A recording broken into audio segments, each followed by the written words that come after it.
All right, let's keep the show going. Welcome your next comic to the stage. Give it up for Cheryl.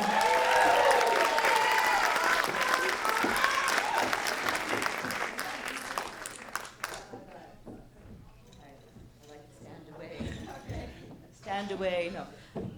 Hello, my name is Cheryl Mullen, and I'm a widow woman. Very, very widow. It happened during the pandemic, but not because of the pandemic. My husband just up and died. Gonzo. 40 years of marriage, 3 kids, house in the burbs, just gone.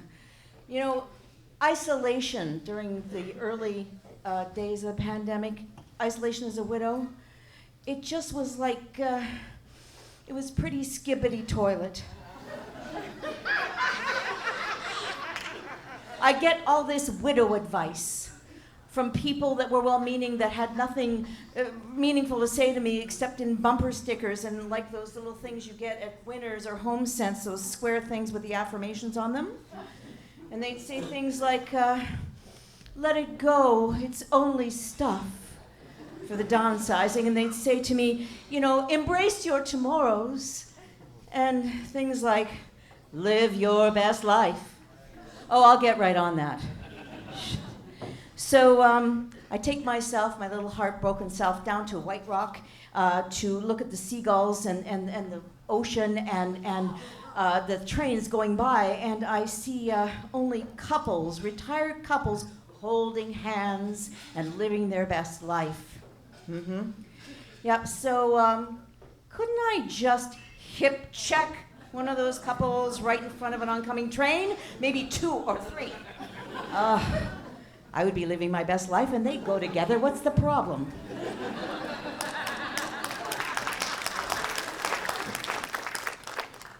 Downsizing. Downsizing is not for the weak. 5 people in a house plus all the dead relatives shit. You know that?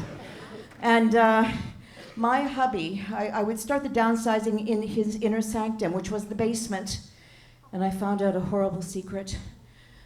My hubby had a tool fixation. Not like Louis C.K.'s, not like and around other people. No, kind of Canadian Tire, yeah. So I got rid of, get this, 4 belt sanders, 3 table saws, 24 screwdrivers, 17 screwdrivers and hammers, and all these Allen keys. Can somebody tell me who the hell Allen is? Because I've got all his keys. And get ready for this, 342 bungee cords. What? Bungee cords. But then I found in all of this, I find a big wad of bills with an elastic band around them. Just like a drug dealer. Canadian Tire bucks. So I go in for the redemption.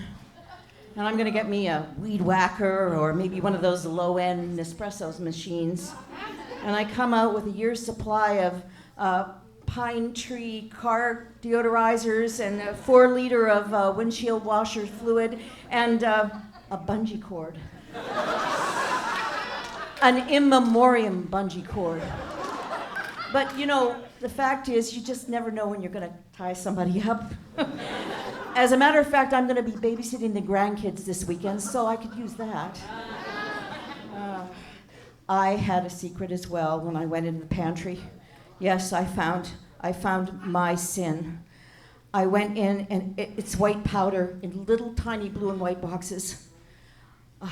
I can't believe it. No, it's not that kind. No. Although I am partial to a little bit of the weed gummies, especially during the Christmas season when I'm forced to watch those Hallmark Christmas movies because my friends are in them. If you take 3 or 4 gummies at intermission break, all the scripts are different. It's true. Now, I'm going to tell you what it was. It was cream of tartar.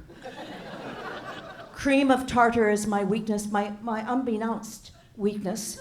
I'm just going to talk to you meringue makers out there. Do you know that you take 1/8 of a teaspoon per egg white and then you whip it and beat it and then it volumizes, and it expands. It's like Viagra for meringue.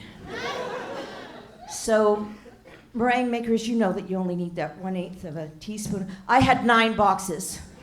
I seemed to black out in the kitchen aisle, and I had product amnesia. So I've got this thing tonight. It's a once-in-a-lifetime offer. I have all 9 boxes here at my merch table after the show, and I really entreat you. Maybe some of you have a need to beat and whip and volumize and stiffen. Doesn't it sound sexy? Oh, cream of tartar. Get some. Thank you.